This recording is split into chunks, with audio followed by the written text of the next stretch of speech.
Balik lagi di DPP, Domi punya podcast. Seru banget. Hari ini gue kedatangan bisa dibilang kakak kelas juga, teman juga, partner juga. Pokoknya benar-benar yang ngeblend banget lah. Benar-benar bisa cair, bisa seru. Siapa ya kira-kira? Itu mungkin gak perlu gue sebutin juga sih namanya. Pasti juga nantinya akan terlihat seperti apa sih orang yang akan hadir di DPP kali ini. Ini kalau kita lihat mungkin secara pembentukan modelnya ya nilai sendiri aja sih. Masuk aja kali udah. Gak usah jadi gue panggil. Kalau dipanggil jadi tahu dong ya kan. Ya inilah dia ada Bacoks ya. Gue manggilnya lebih ke Bacok aja ya. Bacok aja. Karena kan ada nama asli, ada nama panggungnya. Asli, nama panggung, marga. Marga ada juga ya? Ada. Oke. Nah itu gue bisa menarik nanti. Ini gue pakai nggak? Pakai aja ada lagunya kan? Oh iya. Iya dong. Bisa dong. Sans kan? Wah asik. Suara lo jadi enak. Enak ya? Ya. Iya, seru nih, mahal. Iya. Halo. Gila. Gimana? Sehat pasti. Alhamdulillah. Karena kalau nggak sehat nggak mungkin sampai sini. Iya bener. Jadi gimana nih? Tadi pas datang nanya satpam. Di bawah? Di bawah terus. Itu pas mau pampres bro. Ya potongan badannya sih kelihatan. Terus nyaru. Nyaru tuh ring 1 tuh. Gue nanya mau ketemu Irvin Domi. Gue sengaja lengkap kan. Tadinya pengen tambahin Agus. Oh iya. Itu buat kampanye. Itu jangan. Udah lewat. Oke. Langsung diantarin aja. Oh oke. Tapi terima kasih loh lu sama-sama datang dong. di DPP. Yeah. Gue sebenarnya ini adalah ruang buat ngobrol kita. Yeah. Bisa jadi buat kayak reuni juga. Terus sebenarnya gue mau nanya lu juga tentang ini, Cok. Basic banget nih. Karena dari dulu di Instagram atau sosial media, mungkin khususnya Instagram lah, itu udah ada nama akunnya Bacok. Itu sebenarnya kalau kita ngomong historinya itu, kenapa sih akhirnya namanya Bacok? Panjang banget. Gak apa-apa, kita sederhanain aja. Ntar lo edit aja ya, Ya, ambil iya. yang bermutu Iya, dan berkualitas. Iya pastilah. Iya. Jadi itu dulu tuh gue asli sebetulnya orang Jawa. Oke, Ya kan? Jawanya mana? Jawanya bokap gue Temanggung, nyokap gue Jogja. TMG. Ya, terus sekolah nih di Jogja. Oke. Terus ada nama Arif 2. Seangkatan gue ada nama Arif 2. Iya. Terus kita tua-tuaan kan. Ini seangkatan di mana sih? Di isi Jogja. Oke. Isi Jogja di kafe. Gue sebutin angkatan gak sih? Iya, gue terserah. Gue lu bilang baru masuk, gue baru SD. Mana gue tahu? Di siapa tahu gue enggak. Ya pokoknya di era itulah. Era berapa? Orde Baru dong. Oke. Nah, terus apa? Udah di tua-tuaan nih. Yes. Terus gue yang paling muda kan. Oh. Enggak, maksudnya muda Lu selisih. merasa paling muda? Enggak, secara akte lahir. Oke. Kan. Akhirnya ngalah gue. Nah. Lu ganti aja lu nama lu, tampang lu Batak banget katanya bilang gitu kan. Bacok tuh dari Batak. Bukan, belum. Sabar banget. Oh iya, oke. Nah, gue dipanggil jadi Ucok. Oke. Jadi Ucok kan nih. Nah, udah nih sekampus ya udah taunya sampai Akmawa sampai dosen manggil gue Ucok gitu kan. Terus kemudian gue bikin setlist, party lah kecil-kecilan ya di media rekam. Ada fakultas di situ media rekam, terus di fakultas seni rupa, terus anak-anak taunya ya gue kan memang gak niat ya, cuma fun doang kan buat senang-senang. Ya udah manggil gue DJ Ucok. Oke. DJ Ucok kan. Nah terus tiba-tiba ada temen, ini kakak kelas. Kalau lo merasa gue kakak kelas lo, gue punya kakak kelas lagi. Jauh. Oke. Namanya Bambang Toko. Oh dosen gue itu kakak kelas. Anjir. Oke, gue berharap bisa suatu nanti akan hadirkan beliau di sini. Wah gila. Pingin. Iya, itu dia mungkin datangnya. Ah. Ya udah terus ya, ga. Oke. Nah terus dia bikin karya karena entah itu terinspirasi dengan sepak terjang gue di Jogja apa kayak gimana, namanya biar nggak ada dualisme dia ngasih nama DJ Bacok. Oke. Jadi itu karya itu kayak apa animatronik cek gini, tapi ada pakai celurit. Oh. Pakai celurit tapi ada turntable. Oke. Udah kan? Jadi turntable dalam bentuk asli itu ya? Iya bener. Terus dia oke. tapi bukan scratching tapi pakai celurit gitu. Dia suka-suka dialah bikin karya. Iya. Nah terus pada suatu ketika gue bilang, Bang, ini kayaknya gue jadi Bacok kayak seru juga nih gue bilang gitu. Terserah kowe Cok, gue bilang gitu kan. Terserah lo Cok. Gue translate. Iya, bener. Nah abis itu gue jadi Bacok deh. Udah kan. Iya. Sering berjalan, akhirnya kita kembali lagi ke pertanyaan lo yang awal. Yes. Nah itu dia jawabannya. Oh, jadi Bambang Toko berperan membentuk nama gue jadi sekarang. Oke, jadi kalau kita intisarinya adalah itu nama karya sebenarnya. Ya, tadinya karya nama dia. Karya dari Bambang Toko. Waktu itu pameran di Cemeti ya? Cemeti. Ya. Lalu lo pakai lah sebagai nama dengan izin ya. Dengan izin pastinya ada regulasinya gitu kan. Dan ada nggak peduli juga lo nggak tahu apa kagak, ntar ya udah lo pakai aja lah. Oke, gitu. Menarik.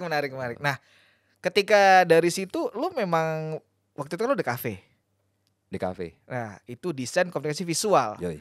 Lalu di setiap kekaryaannya apakah memang selalu di jalur The Cafe atau tiba-tiba lo ada yang sedikit berbeda, misalnya ini karya apa nih? Karya entah musik kan? Enggak zaman kuliah apa zaman? Lo berbeda? Enggak tahu kalau kuliah regulasi ya udah pasti. Enggak, kan setelah kuliah bisa jadi lo akan jadi eksperimental misalnya. Iya kan? Ya kalau cari duit tetap di kafe gue pakai. Karya ya jadi bingung kali ya kan? Usia kan. Oh iya, benar. Enggak, itu kalau urusan cari duit di kafe itu pasti kepake lah ya. Pasti, itu basic. Terus kemudian ketika berkarya sebagai artis ya, seniman ya. Seniman. Itu pasti ilmu-ilmu di kafe gue pakai kayak nirmana, tata letak, fontasi, penggunaan tipografi gitu kan. Tapi gue tetap di situ bedanya adalah gue punya kebebasan untuk apa sih? Mengekspresikan diri. Asik gak sih? Asik kayak kata-katanya ya? Asik. Itu nanti gue bold, nanti gue garis bawain. Gitu. Penting. Nah gitu. Terus di kafe pasti dipakai lah. Karena dasar-dasar seni rupa, disiplin ilmu apapun pasti akan kepake. Ada itu nirmana, tata letak, terus segala macam lah gitu. Itu pasti dipakai dong. Oke. Nah, ketika lo mulai berkarya itu kan nama juga si DJ Bacok itu melekat terus tuh. Lo lebih dikenal sebagai Bacok seniman atau Bacok sebagai DJ sebenarnya? Enggak, gue udah branding sekarang as a musician. Wah, sekarang tuh berarti era-era sekarang ini? Ya mungkin pas pandemi ya. Oh, mulai pandemi tuh lo mulai nge-brand. Karena kenapa sih lo akhirnya mau mencoba merebranding itu? Ya bosan aja. Dari tahun 2000 awal dong. 2000 awal DJ sampai gue pernah dicengin ada temen namanya Wimo Ambala Bayang tuh. Mas Wimo. Ya, Mas Wimo dia seniman fotografi. Cok satu-satunya DJ yang di situ nulis nama depan lo ada DJ-nya. Gue bilang ini apaan sih? Gue sadar juga. Iya ya. Sekarang kagak ada Alan Walker, semua kagak ada DJ Alan Walker gitu. Oh, lu menyadari Martin Garrix, DJ Martin Garrix kagak ada gitu kan. Itu so yesterday. Nggak apa-apa sih, maksudnya kalau gue pertahanin juga nggak masalah. Tapi kalau gue merasa ini lebih ringkas, udah Bacoks. Itu aja penggunaan font-fontnya itu BACHOX dengan ejaan yang sedikit berbeda. Ya itu sebetulnya ada satirnya ya. Gue kecil dan besar itu di wilayah Tanjung Priok. Jadi street art kayak misalnya graffiti. Adem itu tuh ya di sana ya. Itu gila sejuk. Gila itu lo kalau healing daerah-daerah sana lo enak. Enak ya healing di sana ya, angin-angin gitu kan. Lo pastiin lo bawa minyak angin. Udara laut. Iya benar. Udara. Belum ada kontainer. Ya kontainer itu cobaan hidup sih. Oke. Lo bayangin naik motor ya nyalip samping. Set, udah miring-miring gini dong. Wah, ngeri sih. Gue gak pernah berani kalau kemarin viral tau gak yang ambruk. Orangnya hidup. Alhamdulillah banget. Iya, kejepit tuh. Iya hidup. Iya, kita jadi ngomongin kontainer nih. Ya lo ngomong Priok. Gue tadi mau maksudnya gambaran aja enggak. Tadi balik tuh di era lu. Nah, itu Bacoks itu BACOHOXS itu sulit banget untuk orang ngomong. Dari misalnya gue setiap perform itu panitia nulis buat materi pasti promosi salah terus. Kurang S lah, kurang apa. Tadi sih gue cuek aja, tapi manajer gue bilang manajer. Wih, ada manajer loh. Ya bini gue. Oke. Dia yang protes dia. Oke. Ini kurang ini. Udah biarin aja. Ya nggak bisa kayak gitu kata dia bilang. Kamu ya apa ya intinya gitu. Akhirnya gue bilang bahwa itu sebetulnya filosofinya ada pada era 90-an. Graffiti di jalan itu penambahan inisial X, S misalnya domis misalnya lu pakai XS gitu. Nah, itu gue pakai. Tapi ternyata itu dampaknya jadi panjang. Itu jadi mengacak algoritma Google. Orang yang nyari nama gue kagak pernah ketemu dong. Mungkin jangan di Google juga, di Instagram sulit juga pastinya kalau lo spellingnya salah kan, S-nya, H-nya. Iya kan? Itu bisa. Akhirnya kayak ya gue buat gaya-gayaan aja. Emang gue nge-tweak algoritmanya Google, menghidden. Ngacak. Ya padahal sih aslinya ya jadi nggak ngetop. Follower jadi nggak banyak gitu.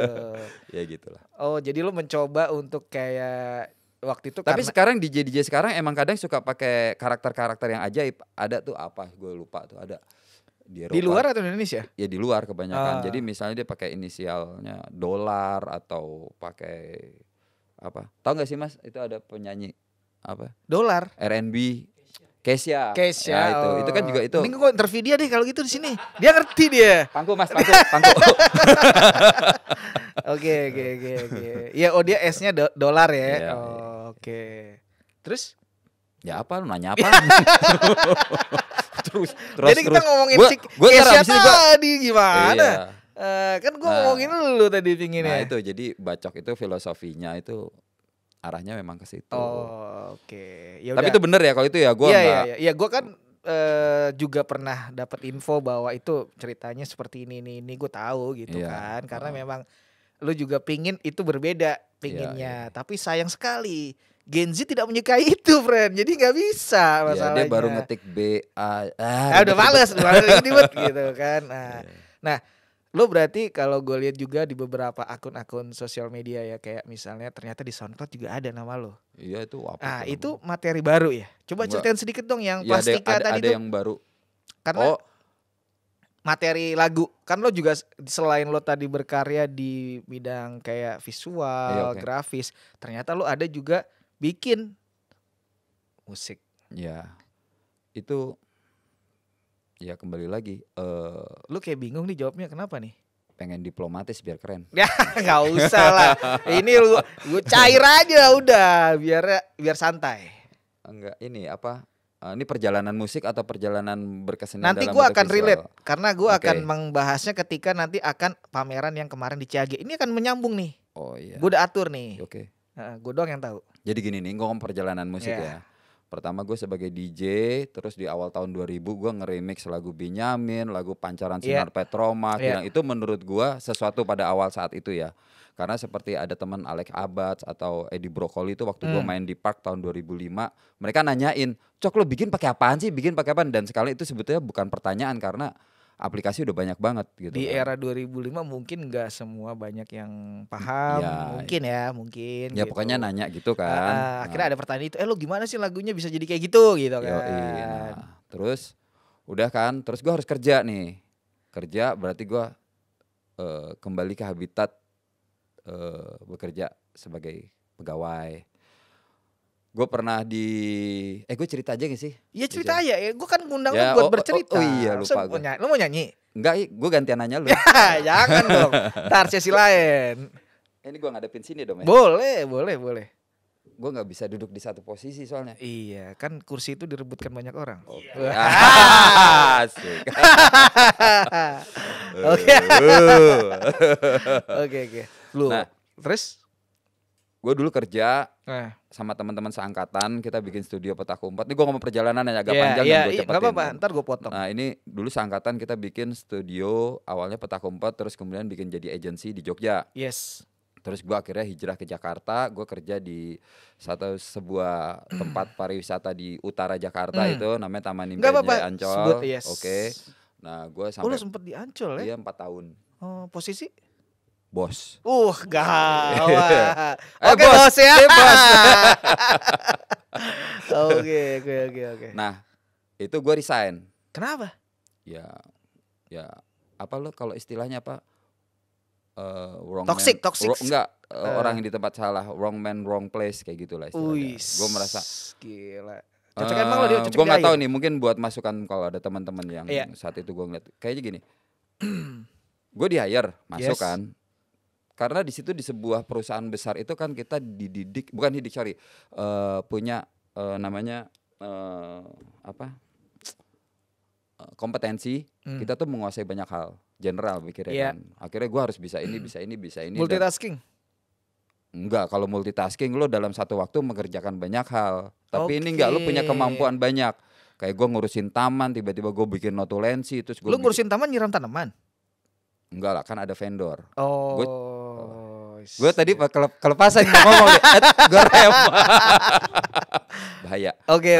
Terus abis itu gue 4 tahun kan. Gue terjun bebas nih. Gue jadi freelance tapi cuma setahun. Abis itu gue kerja di agensi di Palmera ada. Ya. Posisinya bos juga lagi sekarang waktu itu. Sekarang gue jawabnya serius ya. Oh, ini lo mau serius ya? Oke. Ya, jadi ya punya bagian dari kreatif lah. Oke, baik. Nah terus gue di situ 6 tahun lama bertahan karena ini merasa ini dunia gue kan dan ini ilmu gue. Terus habis itu gue terjun bebas lagi. Terjun bebas menjadi freelancer dan udah mulai nyerempet. Ini kayaknya ini menjadi bukan seniman ya, perupa lah gue. Perupa atau musisi itu di situ tuh mungkin gue merasa, tapi kan tantangan tuh pasti beda lah ya. Lo dapat gaji yang bulanan, tiba-tiba lo harus tidak menentu. Itu menurut gue itu cobaan aja sih. Dan itu gue merasa digembleng aja sih di situ. Nah terus pas pandemi nih ya, sorry sebelum pandemi, 2 tahun sebelum pandemi gue terlibat di startup publishing musik. Namanya iBeat. Itu yang di Cepete ya? Yang di Cepete. Nah gue tim kreatif juga, tapi gue udah sebagai desainer atau sebagai kreatif director, CD, digital konten lah, untuk mempromosikan acara mereka. Nah terus pandemi, nggak ada gigs, nggak ada apa, gue bikin lagu. Oh, ini berhubungan dengan apa yang tadi, Plastika? Belum, itu Plastika rilis yang keberapa lah. Pertama gue judulnya tuh Cerita Hutan. Jadi ya nggak tahu, tiba-tiba gue kayak merasa kayak menarik nih isu-isu lingkungan nih. Mungkin sepengetahuan gue nggak banyak lah yang main di ranah situ karena itu bukan itu niche market banget ya. Lo untuk masuk ke ranah itu ya bener-bener ya lo kayak ya gue nggak tahu aja, kayak gue harus cerita, gue bikin lagu di situ, gaya-gayanya synthwave gitu. Akhirnya gue juga bingung mau rilis di mana. Ada teman di Bali mau bantu ngerilisin, akhirnya itu rilis. Itu album pertama. Mixing mastering lagu? Kacau. Bukan album, single satu itu. Terus habis itu teman-teman di iBeat ngelihat loh kok gue bikin lagu gitu kan. Akhirnya bertahan terus dengan isu-isu yang mungkin agak banyak bener-bener apa yang gue suka. Lagu lo bisa bayangin ya, film sci-fi itu wajar, ini lagu sci-fi. Jadi gue ada judul namanya Hari-Hari Terakhir di Bumi. Terus ada Terlempar Waktu di Malam Nyai Dasima, karena gue suka sejarah, gue suka gitu kan. Nah gue urban legend Nyai Dasima itu gue angkat gitu kan. Ini cerita tentang orang yang melakukan time travel terus ke zaman Nyai Dasima sebelum dia jadi gundik. Cowok ini nongol nih dari zaman sekarang, terus nongol mereka one night stand atau kayak gimana. Akhirnya sadar nih gue kalau di sini terus sih bisa parah, ini urban legend bakalan berantakan. Dia pikir ya hampir sama kayak mungkin ini inspirasi film-film masa kecil gue kayak Back to the Future gitu ya. Ini kalau gue di sini nih ngendon di sini nih di era zaman Raffles ya kalau salah Inggris waktu itu, Nyai Dasima itu bakal berantakan nih urban legend. Akhirnya gue balik lagi Nah itu jadi sebuah rangkaian lirik lagu. Terus habis itu yang Planeta Plastika itu ya ada beberapa kritikus musik juga bilang lirik gue agak nyeleneh karena di situ menjelaskan ini manusia ini dikutuk loh. Lo dari kebiasaan lo tidak bijaksana menggunakan plastik, itu akhirnya dikutuk, mereka jadi plastik kayak Barbie gitu loh. Nah di video klip gue karena gue udah pakai AI, jadi gue enak tuh low budget banget lah apa ya gue bikin kan. Itu orang bisa gue bikin jadi kayak boneka gitu, bahwa ini karena perbuatan lo dikutuk, semua lautan jadi isinya plastik, bumi jadi plastik, lo beranak pinak jadi plastik gitu. Nah itu satirnya sih emang agak keterlaluan, tapi ya itu seperti itu. Nah terus rilisan gue yang terakhir yang judulnya Multiversum Saraswati itu kayak mungkin sedikit banyak isu-isu perempuan gue angkat di situ. Saraswati itu logonya isi kan? Iya gak sih? Gue sih tadi pengen ngarahin ke situ, tapi enggak, gue lebih luas lagi. Oh, iya, lebih luas. Tapi Saraswati itu Dewi ilmu pengetahuan dan budaya. Iya benar. Maksudnya itu dipakai di kampus isi iya, kan, betul. Jadi logo. Iya, Saraswati ya. Saraswati. Bukan 008. Saras itu berarti. Lu gak nonton ya? Oke. Nah, berarti lu lebih sebenarnya kalau lu tadi cerita kan lu sebenarnya sangat mendalami ya kan, terus juga menyenangkan sekali di bidang-bidang ngerangkai lirik, lu bikin kayak beat musiknya. Nah, itu sebenarnya menggeser kesenirupaan lo gak sih? Atau itu juga akan jadi semacam ini korelasinya sama bareng?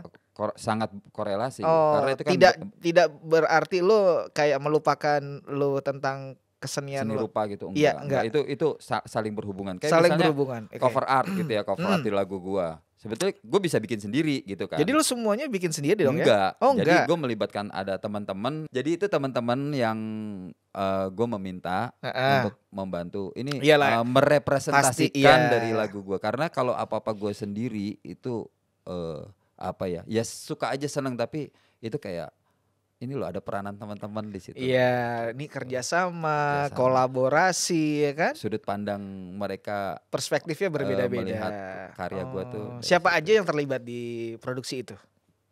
Lagu gue pertama itu gue, lo kenal baik kan? Tahu. Ya, terus lagu gue kedua itu Mantra Hari. Itu yang bikin seniman sekarang nih lumayan, dia lagi moncer nih dia nih, padahal. Siapa namanya? Raditya Sindutomo. Oh iya tahu. Iya. Itu masih jelek, karyanya masih jelek. Tapi sekarang udah bagus karena dia tiap hari ngelukis. Kalau buat gue semua karya itu bagus. Oke, gue setuju sama lo. Iya, jadi lo rubah kan itu kata-katanya. Oke. Jadi apa? Terus yang lagu ketiga? Yang ketiga itu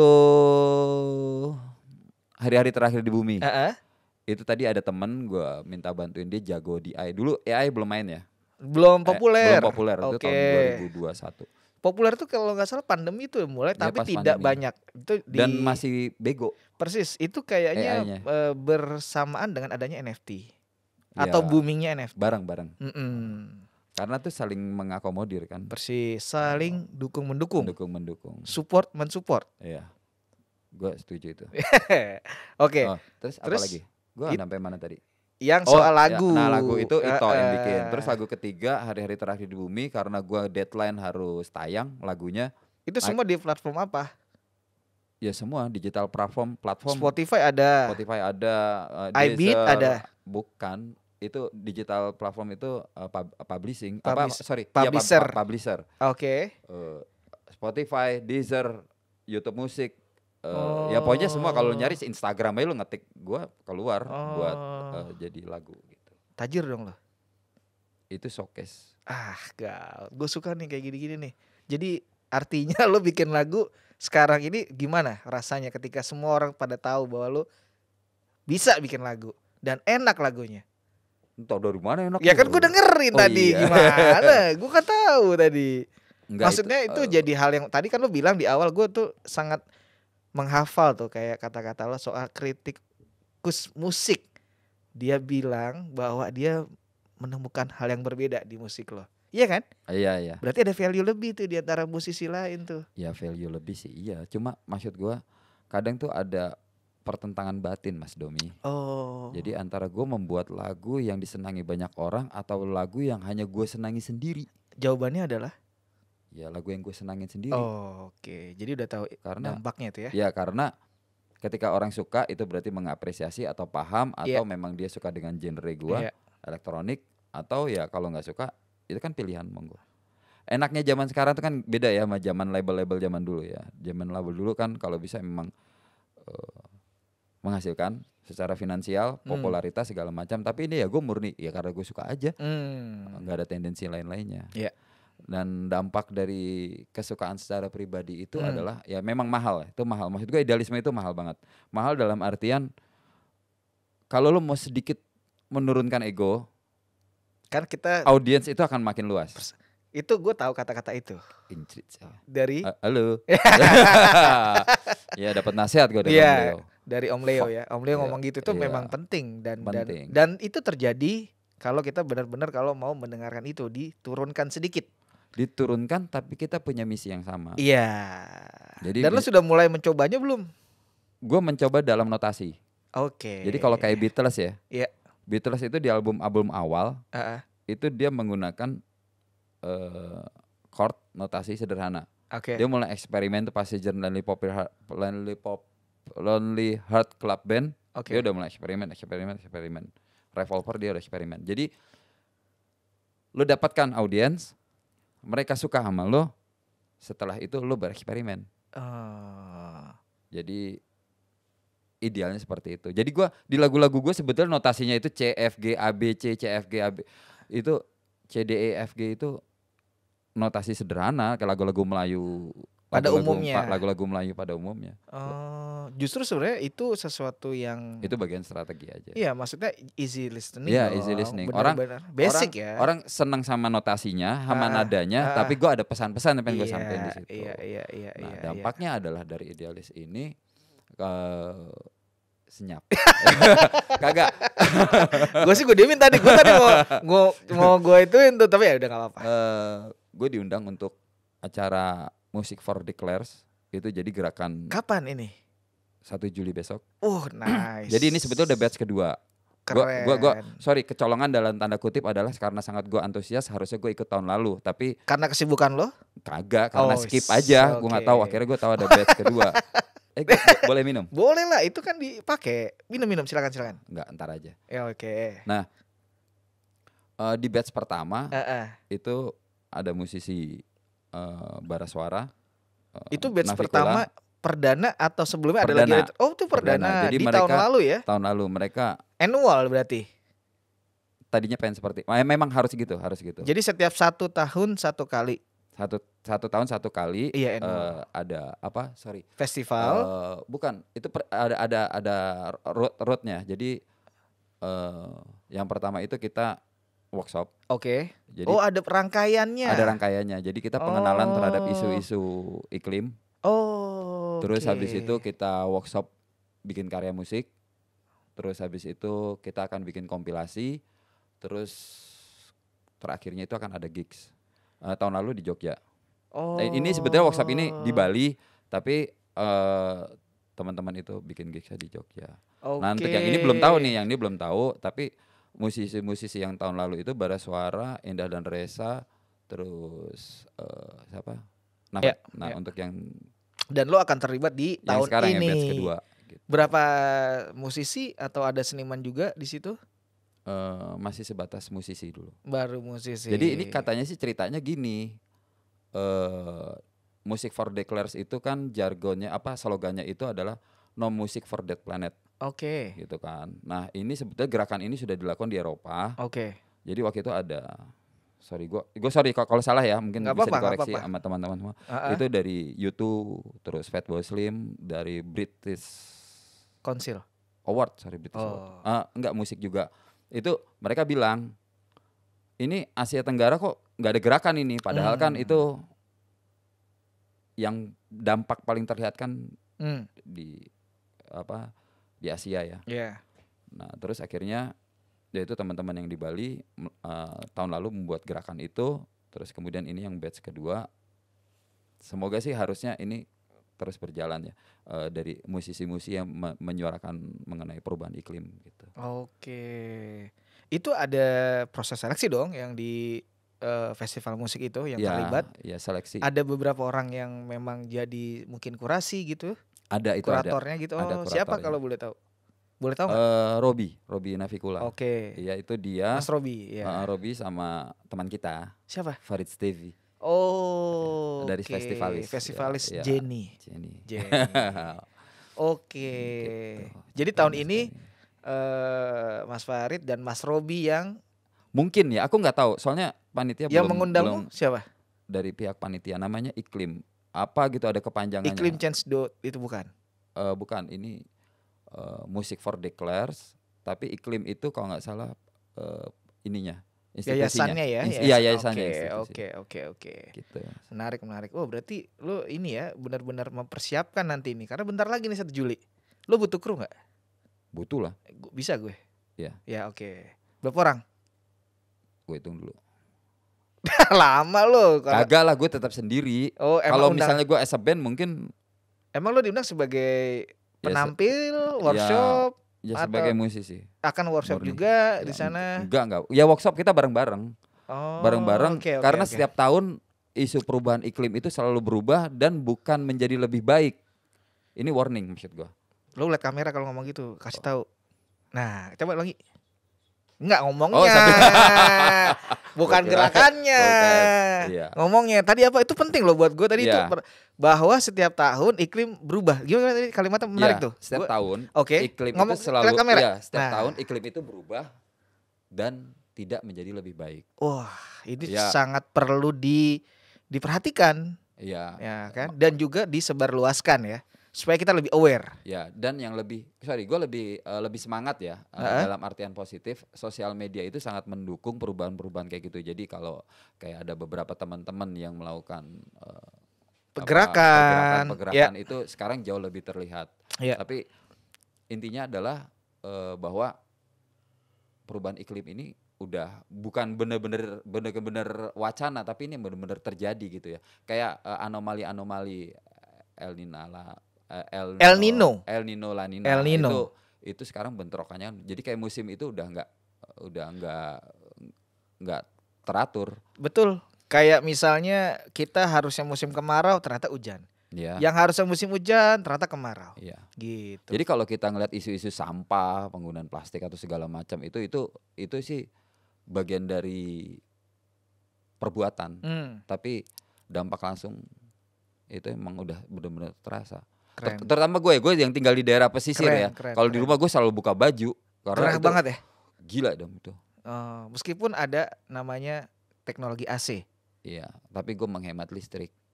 Enggak nih, menghemat listrik bukan dalam artian kalau isu lingkungan iya menghemat energi, tapi gue juga tagihan. Menghemat secara ekonomi. Iya, secara Iya, lumayan. Iya kan lumayan. Gue juga nggak pernah pakai AC. Di lagu gue yang judulnya Mantra Hari itu gue ngangkat mengenai penggunaan panel surya. Gitu ya. Ya mungkin kelihatannya klise ya, tapi gue melihat bahwa ini energi matahari ini nggak dipergunakan secara maksimal. Apakah itu faktor politik, faktor ekonomi, itu faktor segala macam. Ada kepentingan-kepentingan di situ. Sebetulnya sih menurut gue, ya gue di luar isu-isu mengenai bahan baku baterai itu kok jadinya paradoks segala macam. Gue di luar itulah, itu terlalu rumit dihitung-hitung secara matematika. Gue nggak paham. Tapi di lagu gue yang Mantra Hari itu Mantra Hari itu gue bikin waktu namanya keren loh. Mantra Hari. Ya kalau matahari banyak judulnya. Sun. Enggak, tapi Mantra Hari keren loh. Iya. Bagus. Ada nggak yang pakai itu sebelumnya? Bagus tuh Mantra Hari itu. Gue nggak tahu sih. Cuma jadi dulu pas bikin itu kan pas pandemi itu kan banyak orang berjemur ya. Jadi lu terinfluence. Ya jadi kok ini mereka butuh gitu loh matahari gitu kan. Dan sebetulnya nggak cuma lo berjemur aja gitu kan. Isu-isu energi lainnya yang terbarukan di situ ada. Gila, ternyata gue nggak bisa imajinasiin ternyata lo sedalam itu ya. Ya. Gue pikir lo cukup gimana gitu, ternyata dalam juga ternyata ya. Oke. Mantra. Wah itu. Ya mantra itu kan kata-kata yang bisa lo membuat lo jadi tersugesti. Iya karena kan gini ya. Kalau misalnya teman-teman lihat di beberapa postingannya si Bacok ini tuh sering mendatangi petilasan, sering datang ke candi-candi, sering mandi di sendang-sendang. Kagak ada. Kita kan mau ke sono nggak jadi. Iya tapi nggak mandi. Iya tapi kan nanti kalau ada sendang mandi lah, masa lu nggak mandi? Iya, maksud gua slow motion dong. Maksud gua tapi cowok. Tapi menariknya adalah itu berarti melihat warisan budaya dan leluhur. Ini ada pengalaman menarik ya. Waktu lo ngomong, gua kan beberapa hari yang lalu kan gua ke situs Liangan. Itu lo ada trip ya, lo ada beberapa titik-titik ya. Ya mungkin kalau diceritain panjang naik motor mas. Nggak apa-apa. Motor Honda Beat. Semoga semoga masuk ya, boleh. Masuk. Nanti di sini pajang di sini boleh. Agnes Mo. Ya boleh bisa. Itu ini mas pas lo ngomong sama gue dong. Bukan gue yang nanya. Kayak gak menghargai gitu. Iya, lo ngomong sama dia. Gue di situ deh berarti gimana? Gak apa-apa. Lo kalau mau berbagi cerita, gak apa-apa. Enggak, ini kaitan antara jadi tempat situs sama di daerah mana ini? Sama lingkungan. Itu kan bokap gue dari sana. dari Ngadirjo, Temanggung. Oke. Jadi situs itu ditemuin tahun 2006, masih new banget lah. Oke. Bro udah lahir bro? SMP. SMP oke. Oke. Jujur kayaknya. Terus serius dong jawabnya dong. Nah itu ditemuin tahun 2006. Oke. Baru Terus, dong ya? Baru. Terus diekskavasi. Dalam bentuk apa sih itu? Gundukan batu kah? Atau? Enggak, itu sebuah kota peninggalan Mataram kuno. Dan itu di kaki Gunung Sindoro. Sindoro Sumbing biasanya mereka. Ya tapi lebih dekat ke Sindoro. Sindoronya. Dekat banget. Oh, terus lu kesana naik terus, motor? Ya pokoknya naik motor lah. Gua kuat ya motornya? Main. Lu kuat ya Cok ya? Kuat ya motor ya? Selin banget. Iya, gue nanya gimana. Nah, itu kalau lu tahu mengenai cerita Pompei, Pompei, Gunung tahu. Vesuvius, Iya, itu kan ledakannya sedemikian cepat sampai orang tidak sempat untuk melarikan diri. Betul. Gue nggak ada kaitan sama isu agama ya. Pokoknya ini lingkungan lah ya. Iya. Nah, dan itu di Liangan. Namanya daerah Liangan atau situsnya Liangan? Biasanya kalau situs itu ngambil nama desa. Oke, berarti namanya Liangan. Situs Liangan. Oke, terus itu Mataram kuno dari zaman prasejarah ada sampai ke zaman ya Mataram kuno itu tahun 1200-an lah. Sebelum Majapahit ya. Iya. Nah, itu diekskavasi tidak ditemukan sama sekali sisa-sisa orang yang mati karena letusan gunung. Tulang belulangnya tidak ada. Tidak ada, termasuk sama hewan-hewan. Kan orang zaman dulu kan udah bukan berburu dan pengumpul ya, mereka udah beternak ya. Iya. Itu kayak sapi segala macam, nggak ada. Tidak ada sama sekali. Nggak ada. Itu kan pas digali itu kedalaman. Sorry gue sotoy ya, mungkin kira-kira aja ya karena gue bukan arkeolog. Itu 10 meter ada. 10 meteran. Dari ini ya, MDTL. Tertutup bukan tertutup sama debu vulkanik. Kalau MDPL? MDPL. KBSG. Apa itu? CKFA. Salah gue. CMYK.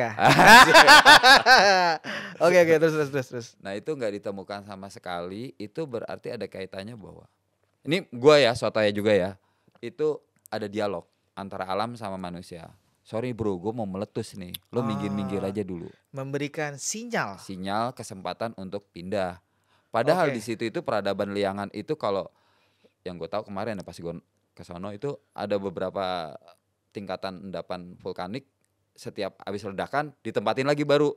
Habis ledakan ditempatin lagi baru. Jadi kalau nggak salah ada beberapa peradaban di situ. Dan mereka sama sekali tidak meninggalkan jejak dalam bentuk orang yang maksudnya ini kayak mati karena enggak, ini lebih ke ini ya, manusia dan hewan ya. Itu enggak ada jejak. Itu berarti hubungan antara manusia dengan alam itu sangat baik gitu loh. Jadi kayak gini, kayak lu sama Dom ya, misalnya hubungan lu sama gue baik. Lu mau minjem duit nih sama gue nih. Gue ngomong lu yang mau minjem ya. Karena hubungan kita baik, oke Dom nggak masalah. Gitu. Iya. Lu curhat sama gue akan menjadi pendengar yang baik, begitu juga gue ke lu gitu kan. Nah itu pada masa itu hubungan antara alam dengan manusia hubungan sangat baik. Mungkin kalau kita ngambil contoh Mbah Marijan dengan Gunung Merapi. Meninggal aja bisa. Oh jauh. Marijan mati dong. Meninggal, sorry. Maaf.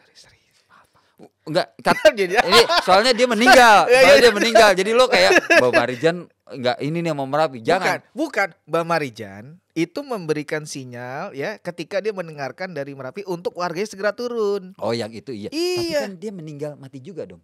Oke. Di Liangan enggak ada korban. Oke. Ya mungkin akan ada orang-orang yang mau mengorbankan diri agar yang lainnya selamat. Menurut gua dalam konteks hubungan antara alam dengan manusia nggak seperti itu. Oke. Berarti kan ada tendensi. Kayak lo mau minjem sama gua tiba-tiba minta bunga, itu kan tendensi. Gua tetap ngasih pinjaman lu duit, tapi kan gua ada tendensi. Iya. Nah itu yang terjadi di sana ya. Itu lo ketemu ini nggak kayak mungkin orang pintar, juru kunci. Enggak, gue rebahan tidur. Gue 2 jam rebahan, guling-guling kan. Ini Mas main musik juga di sono. Jadi itu alat-alat gue tuh gue iniin, ngerekam sendiri, ngepasin audio sendiri, ngedit sendiri, posting sendiri, bikin caption sendiri. Iya, mandiri memang. Ya emang gitu ya zaman sekarang. Seniman. Iya. Nah itu di antara salah-salah waktu tidur tuh gue tuh guling-guling. Nah ini sorry gue nggak mengeneralisir ya, maksud gue kita orang kota tiba-tiba di perkampungan di pedesaan. Mungkin gue doang ya. Sorry gue nggak menganggap itu semua. Gue berprasangka Dom, waktu dia menghampiri gue sambil bawa kayu ini ya mungkin buat ternak atau apa makan. Dia ngampirin gue, tau gak gue ada tendensi ini mau minta duit kali ya. Oh, karena lo biasa terjadi di kota Jakarta. Besar. Di mana lagi makan, selamat malam Bapak Ibu gitu. Saya. Nah, ya. Kita tidak menjelekkan profesi itu ya, enggak, tapi enggak maksudnya kalau mau berkreasi mungkin dengan alat musik atau apa gitu, gini-gini gitu ya. Gini, agak enak gitu loh ya dong. Iya. Oke, kita ngomong yang lain aja. Kalau ntar kita ngomong ke itu kan perasaan kayak gitu kan nggak bisa bohong ya. Lu mencoba mencurigai kayak tahu-tahu nyamperin karena gue lagi rebah-rebahan nih gitu kan. Nyamperin terus ngajak ngobrol segala macam, dia curhat keluarganya apa, anak ke Badung segala macam, ngomong bahasa Jawaan. Gini. Ini usianya kira-kira 40 something. Ya udah 60-an 70-an. 60 antara 60 70 lah. Dan masih bawa banyak. Terus hanya gua mengangkat notifikasi ada handphone. Notifikasi, gue ngangkat gini nih ya, dia langsung pamit permisi. Jadi maksud gue, dia mempersilahkan gue, monggo silahkan, maaf mengganggu, saya pergi dulu. Itu gue sampai kayak merasa gila ya. Dalam artian gini, lo punya prasangka buruk aja itu sebetulnya udah nggak baik dong. Tapi dari kejadian-kejadian gitu, ketika gue di sana gue kayak merasa, ya ampun, gue mungkin kalau di kota besar perasaan-perasaan negatif terhadap orang itu terpelihara gitu kan. Tapi ketika di sana gue langsung kayak refleksi aja. Artinya kita tidak boleh berprasangka buruk kepada siapapun. Oke, terima kasih. Tapi gue lagi gak punya duit, sorry dong. Gue kan gak minjem. Gak minjem gue. Enggak. Oke, berarti lu selama perjalanan ini menemukan yang artinya itu bisa jadi insight ketika lo membuat karya, entah itu lagu atau secara lo visual. Karena kenapa gue bertanya seperti ini? Karena kemarin kita habis pameran di Contemporary Art Gallery Taman Mini kan Indonesia. Sama lu dong. Iya, makanya gue bilang kita gitu. Nah, ketika gue melihat karya lo, ini sebenarnya ada cerita-cerita yang bisa kita lihat dari proses perjalanan lo. Kayak karya lo itu judulnya apa? Saya masih keturunan Prabu Sri Suhita. Wah, gawat. Kalau orang yang tidak pernah bermain ke candi-candi gak bakal bisa nemuin judul itu. Kagak, itu gue sindiran. Oh, ke siapa? Ya ke siapapun. Jadi ke gue. Lu ya ada lu juga lo. Jadi biasanya kita tuh kalau pengen maju, entah itu berpolitik atau jadi ketua RT atau ketua RW, itu selalu tokoh ini keturunan siapa sih biasanya gitu. Dan melihat bibit bebet bobot. Oh, dia anaknya Pak Margono. Dia salah satu tokoh di desa ini. Pasti lo ke-trigger kan. Nah, Prabu Sri Suhita itu gue cuma random aja sebenarnya. Jadi gue agar karir dalam berkesenian gue gue ngaku-ngaku aja nih gue nih anak dari Raja Majapahit. Sebetulnya itu sindiran. Sebenarnya. Yang baru ya gue ngomong aja, yang baru yang di Kudus tuh yang dia nyalonin jadi lurah apa, saya masih keturunan Pak Karno. Ada ya? Gitu. Ya ada lah. Nanti cut aja kalau ini kurang. Gak apa-apa, kita bebas. Ya, tapi itu dia ngaku-ngaku gitu tuh. Maksud gue ya kondisi identitas masih dibutuhkan. Iya. Jadi kayak dia anaknya siapa atau mungkin paham.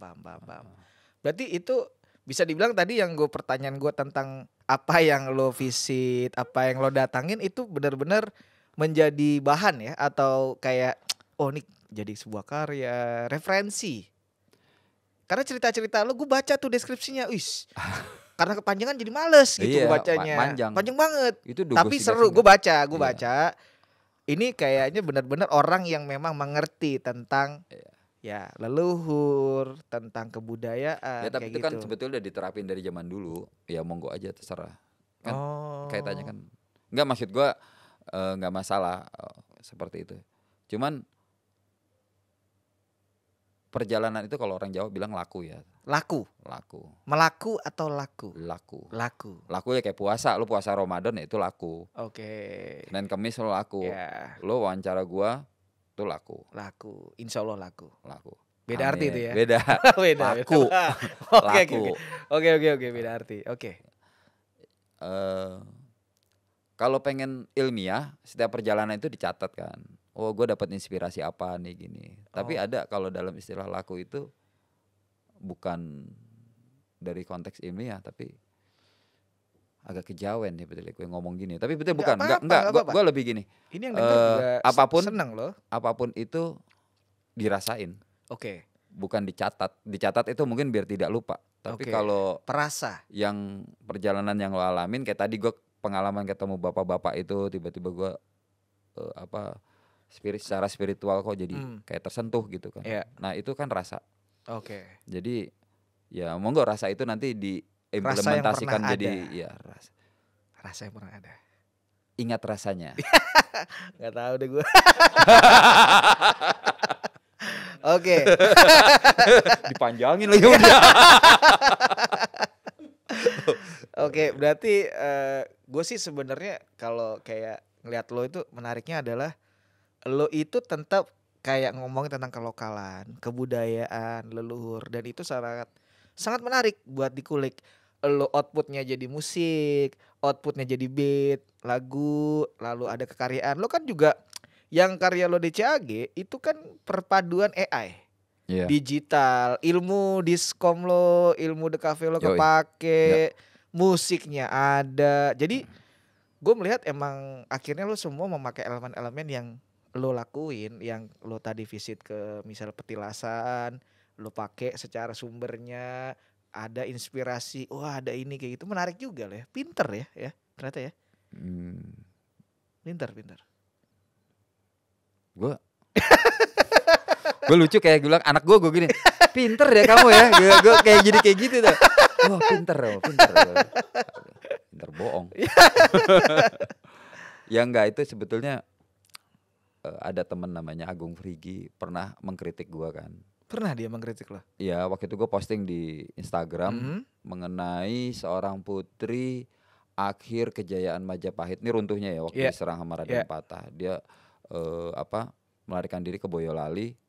Nah putrinya tuh siapa nama putri? Bundir di situ. Putri itu siapa namanya? Aduh gue lupa namanya. Lupa gue lupa. Okay. Nah gue bikin tuh karyanya tuh interpretasi AI tuh. Terus sama gue bikin narasinya di caption.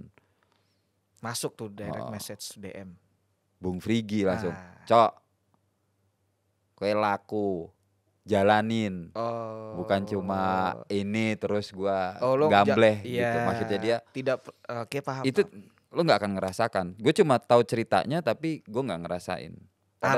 Padahal waktu itu gue denger waktu gue ke Boyolali sama teman-teman tuh dulu. Boyolali itu kan petilasan terakhir pelarian Majapahit tuh. Oke. Jadi lu kalau ke Boyolali masih ada tuh gapura-gapura kayak gitu. Selain di Tengger sama Bali. Boyolali itu adalah lupa terhadap salah lo. Buaya. Boyolali adalah crocodile forget. Krokodil adalah boyo, lali ada forget, crocodile forget. Gue tuh sekarang kalau bercanda gitu hati-hati gue tuh. Bener. Gue kemarin di M-Block ya tau nggak? Gue bercanda. Gue bilang, wah kan gini kan lagi layout nih gue bilang gini. Wah lu kurang presisi lu kayak polisi. Wah itu lu juga main di situ. Lah belakang dari. Bukan anak-anak yang Gen Z lah segini. Bapak-bapak. Nah gue udah hati-hati tuh. Bapak-bapak. Iya gue makanya bercanda gitu. Apalagi lu masih muda dong. Parah. Oke bener. Gue udah hati-hati tuh canda gitu. Oh iya. Sekedar mengingatkan. Oke, terima kasih. Oh iya. Lu enak ganteng. Agak lah. Oke, tadi yang Boyolali gimana? Terakhir Majapahit tadi. Iya, lu datang ke sana. Enggak, gue ngomong kayak gini bukan berarti gue paham, mungkin banyak salahnya karena gue bukan ada kompetensi di dunia gitu. Cuma ketertarikan aja. Ketertarikan itu sampai mana tadi gue ceritain? Soal ini Putri bunuh diri. Karena ditegur sama maksudnya itu ya. Mas Frigi bilang udah lo dilakuin lo jalanin, enggak cuma membuat AI terus ilustrasi gini. Nah, akhirnya kan gue termasuk aktivis nih penggunaan teknologi AI. Lu jago lah. Iya, lu ngulik banget. Iya. Habis itu gue paham bukan berarti yakin ya. Iya. Paham bahwa udah pada suatu masa akan terjadi pertempuran ide bukan tools. Kayak lo zaman dulu lo jago Adobe Photoshop, jago Adobe Illustrator, lo jago Corel, lo jago apapun itu tools. Lo harus lo pelajari. Sekarang enggak, itu semua gampang. Jadi yang ada pertempuran itu di dunia visual itu termasuk musik ya, karena AI sudah masuk ke musik juga. Itu adalah pertempuran ide. Jadi ide apa yang lo masuk di situ, itu berarti antara dua sisi, kemudahan atau akhirnya kita sebagai manusia dikasih kemampuan lo fokus di ide. Karena dulu enggak, kita fokusnya belajar ini nge-save gimana ya? Oh, ini save as kemana gitu. Paham. Ya, itu contoh gitu ya. Nah, jadi kayak ini kita harus memasukkan katanya apa gitu sekarang. Ide-ide itu ya, prompternya ya. Iya, Pak, kadang juga lebih ngaco. Cuma kadang melebihi ekspektasi karena dia semakin jago kan. Semakin canggih. Jadi gue misalnya seseorang cowok umur 25 tahun memakai headphone sedang duduk di atas kursi hitam, sofa hitam gitu kan. Ntar hasil generate-nya ya berbeda, bisa lebih banyak. bagus. Bisa palanya jadi ada 2 gitu loh. Bisa ada kursi di MPR, DPR gitu. Oh gitu. Jadi lo sekarang juga mencoba memasukkan unsur AI di kekaryaan lo? Iya, tapi gue tetap di situ ide lebih berperan. Karena AI belum masuk ke ranah ide, dia masuk baru interpretasi. Karena gue lihat yang di karya lo CAG tahun ini itu memang adalah bentuk dari representatif si AI. Dengan editing lo di The Cafe itu sangat kental sekali. Karena kan belum tentu hasil dari AI itu seperti itu. Jadi ada sentuhan-sentuhan lain lah. Gue bikin raw shape-nya ya. Jadi misalnya gue bikin gitu ya? Prabu Sri Suhita itu kan nggak mungkin, dia nggak akan ngerti AI kan. Jadi gue bikin shape-nya gini. Jadi kalau kita ngomong, sorry gue potong, konteks kejawaan ya, misalnya raja ini kita masukin di AI, dia bisa ini nggak sih menghasilkan yang generate apa gitu nggak sih? Enggak lah. Jadi belum ada sampai ke tahap sana. Justru modern ya. AI itu sebetulnya bukan 100% komputer.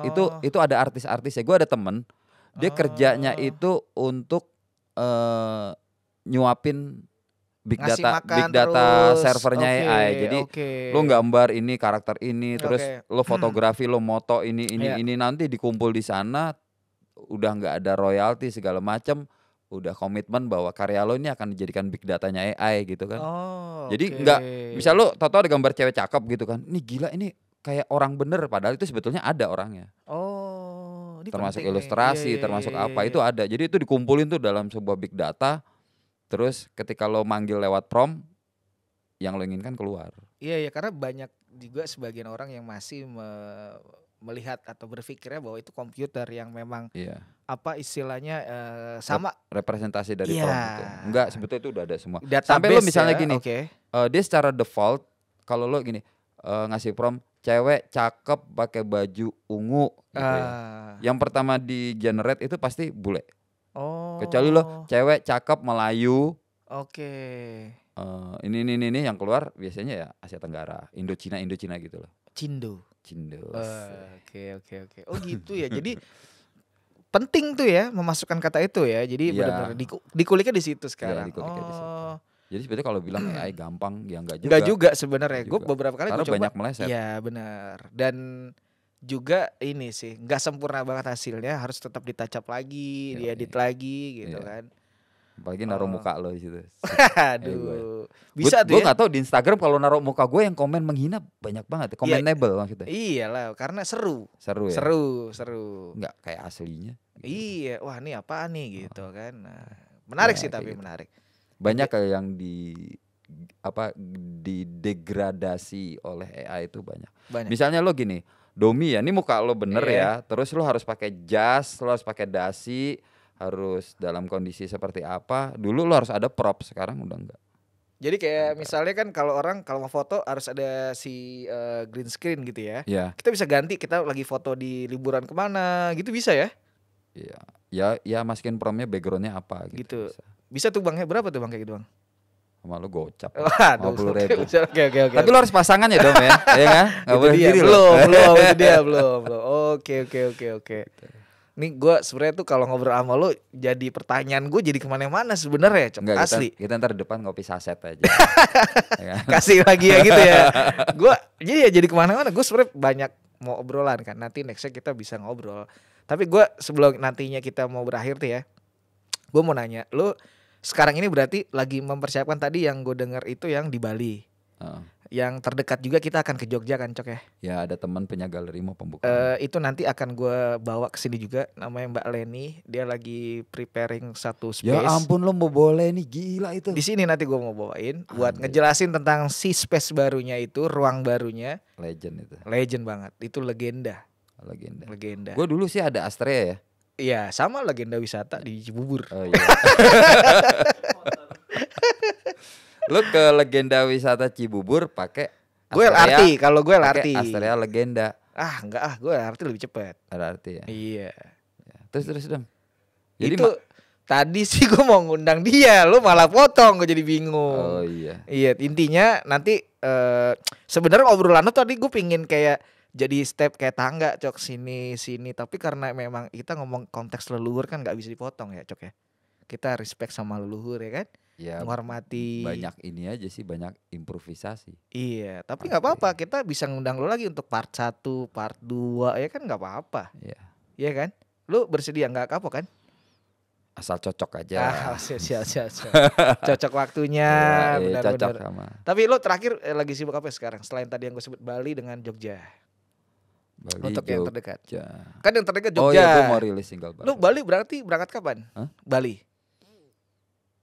Bali tanggal kan 1 Juli acara lo bilang 24 Juli atau 25 ya. Dari Jogja gue langsung sana. Oh berarti lo benar-benar akan lama stay di Jogja ini? Enggak lah, tanggal 24. Kan Jogja tanggal 25 26 25 ya 5 hari terus gue. Oh gitu. Di sana aja cuma 5 hari. Cuma itu panjang ya, setelah itu kan pulang ke kediaman masing-masing. Terus kita ngerilis single untuk kompilasi dengan lagu-lagu lo sendiri ya? Ya lagu sendiri dari itu. Panggilan tuh udah panggil tuh gila. Pas Pampres. Pas Pampres. Oh gitu. Kalau zaman dulu bercandanya Kijang ya. Kijang 1. Iya. Sekarang kayak udah enggak deh. Udah enggak. Sekarang apa ya? Baso, tukang baso. Enggak lah, biasanya apa? Avanza. Udah ada Reborn boy, Kijang boy, mahal ya kan. Oh gitu. Kita berapa menit lagi nih? Udah lah dari tadi overtime belum, ini lu. Kagak belum. Intinya adalah gue undang lo kesini mau ngasih tahu bahwa sosok Bacok seperti ini. Yang dimana kalau kita tadi ngeliat di Instagram itu ada unsur-unsur sekarang lebih versi digital, ada hubungannya AI. Oh ternyata musiknya juga yang dimana lirik-liriknya itu berhubungan dari apa yang disebut tadi acara-acara kayak di Bali, misalnya ngomong tentang pelestarian hidup, makanya ada plastik. Pelestarian hidup. Apa sih, bener gak sih? Ya hidup kita memang harus dilestarikan. Iya gitulah. Gitu kan, bener kan? Ya, bener. Gitu. Jadi gue tadi mau nanya lo nya begini begono ya, akhirnya gue mengikuti lah, ya kan? Atau lo mau nanya gue? Mau dari tadi. Ya coba nanya apa lo? Setelah Mas Domi habis acara ini rencananya ada program-program apa gitu? Nanti kan detailnya di YouTube saya. Gitu. Saya nantikan pokoknya. Kalau nggak salah gue udah subscribe ya. Udah, lu di mana? Yang mana? Yang akun gue ada 15. Itu dia, kan Bapak buzzer juga. Saya nggak tahu saya juga nih gimana. Terlalu banyak Bapak soalnya. Gitu. Lo ada gak sih info yang perlu dibagi ke teman-teman sebelum berakhir obrolan yang sangat melegenda ini obrolannya nih? Gue dalam waktu dekat itu pengen nempel, gue lebih ke isu-isu sederhana aja. Iya udah, silakan bagi. Jadi bagi. Maksud gue kepedulian tentang isu lingkungan itu kadang kan sebetulnya piramida ya Dom ya. Iya. Piramida itu semakin ke bawah semakin banyak orangnya. Semakin banyak orangnya lo menginformasikan mengenai isu lingkungan dengan bahasa paling lugas sekalipun jauh lebih ngerangkul lebih banyak. Ini sebetulnya kan rumusan-rumusan berpolitik Dom. Ini Ponzi. Iya. Gitu. Nah gitu. No riba, go berkah. Gitu. The best. Iya, maksudnya memang kalau gue lihat sih ilmu-ilmu yang tadi itu emang itu bukan cuma politik, keseharian kita sih sebenarnya. Keseharian. Enggak, itu ilmu dasar politik massa ya. Iya, politik itu kan kita keseharian juga ada. Komunikasi massa. Komunikasi. Jadi maksud gue Anak gua tuh mau Vkom tuh berarti ya, itu. ini paling gampang banget ya karena ini berkaitan sama budget juga sama waktu gitu kan. Sebelah rumah gua kan warung Madura. Lo kalau ngomong regulasi mengenai penggunaan plastik kalau di toko waralaba itu udah lumrah lah, gitu kan lumrah. Nah ini gua warung Madura, dia selalu di atasnya itu dicantelin itulah apa? Tas plastik, kantong plastik. Kresek. Lo beli roti, roti terlalu rokok 2 batang itu diplastikin gitu kan. Maksud gue tinggal nempelin aja. Itu sebetulnya standar lah kayak bawa tas dari rumah atau lo bawa tas ini dari rumah. Tapi di warung-warung Madura itu belum ada. Jadi gue ada rencana sama temen gue itu pengen ada pergerakan. Ya ini cuma sekedar mengingatkan ya, ini mungkin gak terlalu ekstrim tapi gue senang aja gitu kan. Kalau lo nggak mau ngomong di WhatsApp aja orangnya, Mas jangan gitu. Yang mana? Yang Madura. Wih Madura kemarin jadi sponsor itu Madura United. Keren kan? Kan? Itu warung Madura. Tadi gue mau kayak begini nih, nanya apa jawabnya apa lo kan. Lo sendiri yang mulai. Iya. Tahu-tahu ke Madura United kan gimana mau ngomongin bola? Ayo aja gue ya kan, tergantung. Nah itu maksud gue itu. Maksudnya pergerak nggak di kepotongnya tadi pergerakan lo nih yang Madura. Iya gue cuma pengen nempelin stiker. Jadi lo modal juga dong di situ.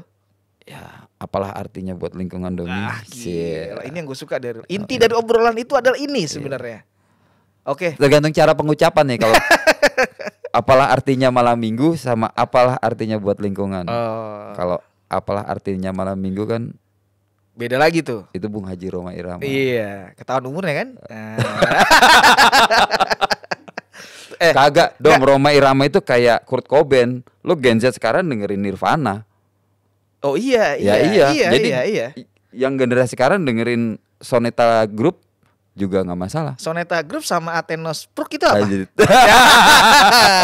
Apa tuh? Ya itu kelakuan si Wahab itu. Enggak, kelakuan Om Leo itu. Oh gitu. Ya gue dulu bikin band sama Om Leo kan. Gue bikin nama bandnya serius. Sama Angga, ya gue manggil dia Angga. Om Leo kan Narpati Awangga nama aslinya. Sama dia ditegur keras juga. Cok lu serius sama sih. Udah Athenos Perk. Apaan enggak? Ya lo balik aja grup Soneta. Jadi dia sebenarnya kayak spill dikit arti dari si Athenos sebenarnya. Nah itu sekarang gue pakai sama teman ada namanya Awahab yang mungkin tadi rencananya pengen nantinya akan kita bawa karena kesibukan beliau lagi revisi di kerjaan. Jadi itu kayak side project. Bukan side project. Apa sih namanya kalau misalnya gue nih bermusik sendirian nih, Bacoks. Nah ini gue satunya lagi nih kayak misalnya kayak si Ale, White Shoes, terus dia bikin di Adam kayak gitu gitulah. Nah itu kalau di Athenos Park itu gue sama Wahab. Alter. Alter. Gue nggak mau posting yang di sini, gue mau di akun Alter. Gitu yang nggak ada postingan. Gitu. Yang ada cuma IG story doang. Nah gitu. itu lebih ke seni intermedia. Jadi kita main sound art, main eksperimen. Pokoknya benar-benar eksperimen. Yang jelas itu pasti modalnya nggak sedikit. Cuma gue agak memang ya karena ini dialis ya, jelas kan mahal. Canggih. Keren loh. Ya mungkin nanti yang di galeri di Kersan mungkin tadinya rencananya pengen itu perform gitu. Tapi kayaknya karena waktu terbatas, mungkin lain waktu. Akhirnya mungkin person to person, back to back. Kalau PPD lu nama acaranya apa sih? DPP. Iya dong. PPD mah pegang-pegang doang. Rojali lu, rombongan jarang beli. Ada nggak lo? Nggak ada kan? Gak usah dipanjangin dong biar jangan komen aja. Lu jelasin gitu, ini garing banget gitu kan. Lu biar yang komen aja. Enggak, lebih garingnya tadi. Gue lagi nungguin tadi tuh core-nya dari si yang penjual Madura. Kagak ada di ending-endingnya nih. Lu gimana gue nungguin gue? Random banget ya. Iya, tapi emang begitulah kita obrolan kita begitu. Intinya gitu, gue ke warung-warung Madura se-Indonesia, gue akan nempelin stiker. Lu akan tur tuh ya? Ya kalau ada pendanaan, lu danain dong gue dong. Ya lu bikin deck dulu aja lah sama gue. Lu kan subscribernya udah banyak banget. Nah, maksud gue gitu, gue akan sambil jalan, sambil laku. Laku gua akan tadi. Tapi warung Madura kan beredarnya cuma di. Kenapa lo jalan? Mendingan lo grup aja, lo bikin semua nih, lo bos-bosnya nih tolongin buat gini-gini kan lebih Sekarang dong teknologi. Ya untuk konten kurang bagus dong. Oh. Kan tampang gue nggak muncul nih. Benar. Banten, gue lagi nempel. Mana nih? Bandung gitu. Enggak, modelannya bapak kayak belusukan. Kalau gini mau nyalonin apa nih masalahnya nih? Terus gitu modelannya jadinya. Nempelin itu ya. Stikernya.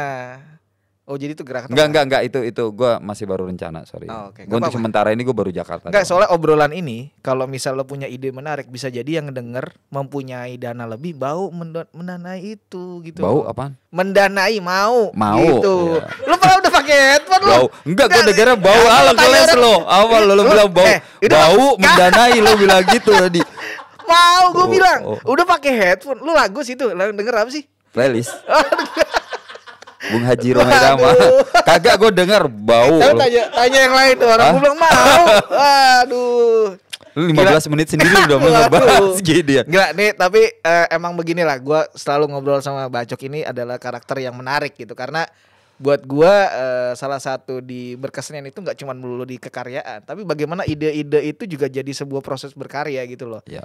Kayak tadi kita ngomongin si Bacok nih ada konteksnya dia visit ke beberapa candi, petilasan apa yang akhirnya punya output yang dimana akhir jadi musik dan juga seni rupa gitu loh. Ya itu penting. Inilah gitu, karena kita kalau terus-terusin gak habis-habis nih dari yang warung Madura sampai kemana-mana gitu kan. Itulah. Ya kan panjang banget. Enggak nih terakhir deh, lu mau ngomong apa gitu, ada gak bener? Terakhir deh terakhir nih. Ya gue gak ada sih, cuma gue mengenai pengennya tuh kadang gini loh, lu kalau ngomong mengenai kebaikan, di satu sisi gue bukan tokoh agama, terus gue pengen ngomong mengenai isu lingkungan, di satu sisi gue bukan pakar mengenai aktivis apa gitu kan, itu kan susah dong, nggak gampang gitu kan, maksudnya apaan sih lu gitu kan kayaknya, jadi klise gitu kan, itu beberapa hal memang tidak mudah, tapi gue cuma maunya sih dalam hal-hal kecil seperti Mas Domi bijaksanalah, maksudnya kita menggunakan banyak hal-hal yang tidak bisa didaur ulang oleh alam terus. Seperti ini ya. Gue tadi ngelirik, lu tahu gue ngelirik gitu ya. Jadi ya itu masukan yang menarik. Gue jadi gini, bini gue tuh kan jualan jamu. Lu promoin dong nanti di sini. Ya namanya jamu Jakarta. Gue padahal apaan sih jamu Jakarta tuh, kata dia. Ya harus gitu. Jadi orang kalau ngetik jamu di Jakarta iya, gitu. Iya bener. Nggak sebetulnya tradisi Eyang, tapi itu trik. Udah nggak usah panjang dong. Nah lu gue dengerin aja. Terus. Nah itu awalnya bini gue tuh kan pakai kemasan botol plastik. Sebetulnya nggak masalah. Itu nggak ada masalah ya. Itu cuma masalah kembali lagi. Ada beberapa hal yang kurang pas, kurang cocok, bahwa lu jangan pakai produk plastik. Itu menurut gue kurang cocok, karena plastik itu adalah bagian dari peradaban dan itu belum lama dong ditemukan dong. Itu baru sekitar tahun 1950 kalau nggak salah itu plastik. Awalnya itu kan bener-bener kita, lo kayak sendiri zaman lo kecil aja lo makan pakai daun pisang gitu kan. Nah, sekarang lo udah banyak bungkusnya. Nah maksud gua lebih bijaksana, jadi itu ada kaitannya dengan daur ulang, ada kaitannya. Jadi kayak kembali lagi gue random banget, bini gue jamu bini gue itu. Iya, makanya dia awalnya kan dia pakai botol itu, terus akhirnya dia nyoba pakai kertas, tapi ternyata setelah dipikir kertas pakai jamu gimana tuh? Bukan gelas kertas. Yang buat kopi itu biasanya. Tapi dia nggak bisa lama. Bukan, faktor ekonomi. Apalagi UMKM ya itu kecil atau besar itu sangat berpengaruh gitu kan. Jadi memang harus ada strategi khusus mengenai pemberdayaan plastik bekas. Gitu. Menarik sih. Itu aja sih. Jadi cocoknya lo jadi Menteri Kelautan nih. Bapak Susi.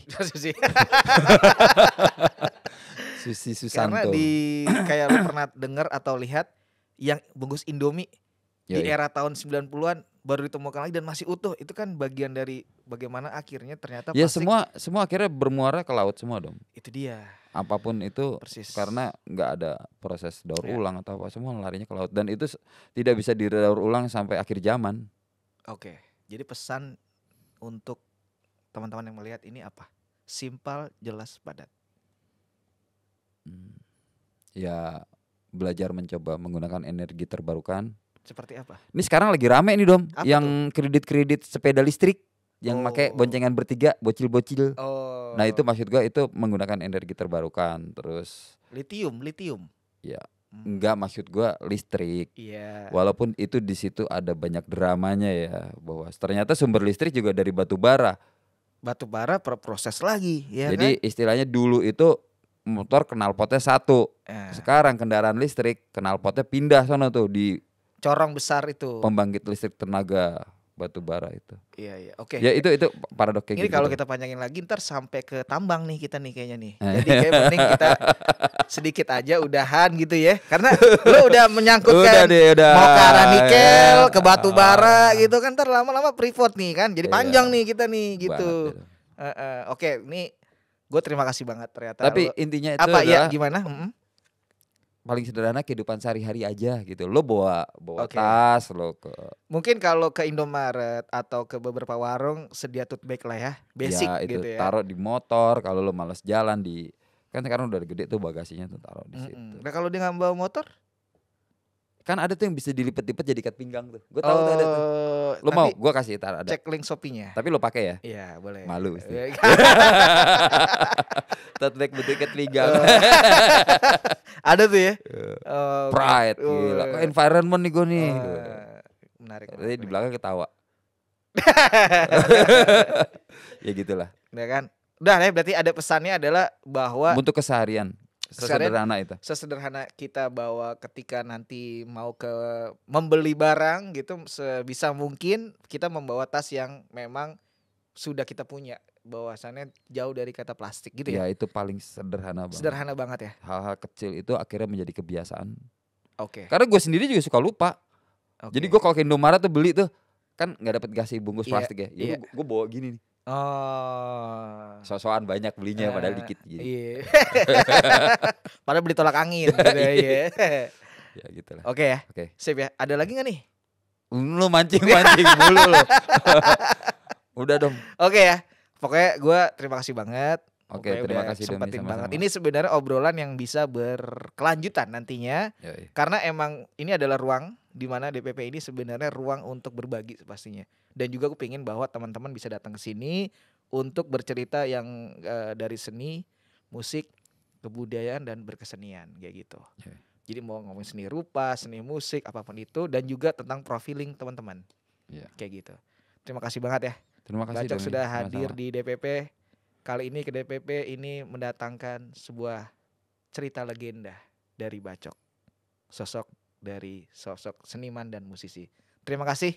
Oke Mas Domi. Sampai jumpa dan jangan lupa pokoknya subscribe di akun YouTube ada Matur Indonesia dan di situ ada Instagramnya juga matur.idn dan juga kalau memang teman-teman mau ada usulan siapa yang harus diundang ke DPP, monggo silakan langsung aja komen di YouTube dan Instagram.